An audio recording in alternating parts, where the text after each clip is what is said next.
When you're staring at a pool that's been left to collect leaves, algae, and the inevitable dust that settles after a weekend of use, the decision to buy a cleaner can feel like a gamble.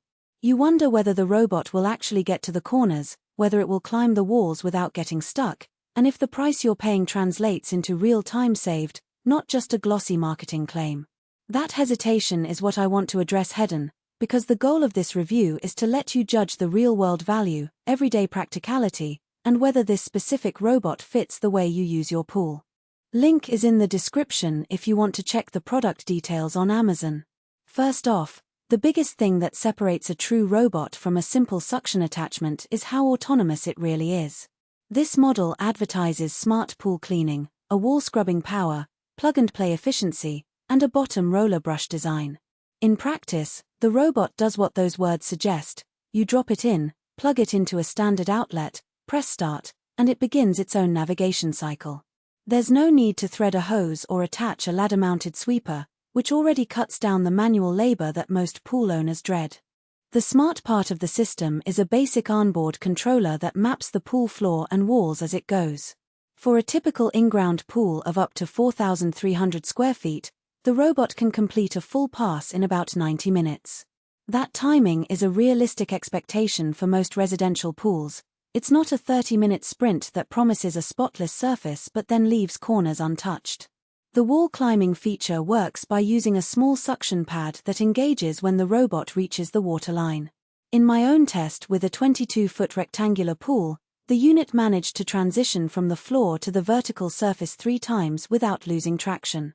You'll notice a slight pause each time it reorients, but it never slides back down, which is where cheaper models often fail. If you own a pool that sees frequent parties, kids splashing, or a lot of windblown debris, the bottom roller brush becomes a practical advantage. The brush is positioned to roll along the floor, gently loosening sand and fine particles that would otherwise settle into the grout lines. On a day when a storm blew a lot of leaf litter into the water, the robot's brush kept the debris from forming a thick carpet. You'll still see some larger twigs float on the surface, but the robot's job is to handle the submerged mess, and it does that reliably. Now, let's talk about who will actually benefit from this setup. If you have an Inground pool that you treat as a weekend retreat rather than a daily swim, the robot's set and forget routine can free you from the chore of manually scrubbing the walls each time you open the pool.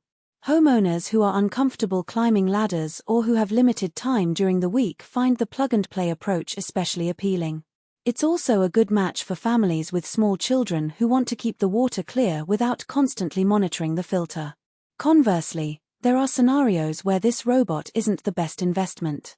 If your pool is a small above-ground model under 15 feet in length, the robot's coverage capacity is overkill, and you might be better off with a simple manual net or a cheaper suction cleaner that can attach directly to your existing pump. Likewise, if your pool has a lot of intricate features, multiple steps, waterfalls, or a deep plunge, those elements can confuse the navigation algorithm, causing the robot to spend extra time reorienting or even get stuck. In those cases, a more specialized cleaner designed for complex geometry would be a safer bet. The strengths are fairly clear: autonomous operation, genuine wall climbing capability, and a brush that tackles floor grime without additional accessories. The robot also scores points for its low-maintenance design. There's no hose to coil, no filter bag to replace, just a simple rinse after each run. Because the unit runs off a standard 120V outlet, you don't need a dedicated circuit, which keeps installation simple for most homeowners. On the flip side, the practical weaknesses become noticeable once you consider the hidden trade-offs. The robot's battery life, while sufficient for a full-cycle clean, limits you to a single run per charging session. If you have a larger pool that regularly exceeds the 4,300 square feet threshold, you'll need to run it twice or accept that some areas will get a second pass only after the battery is recharged. That adds a small amount of planning to your weekly pool routine.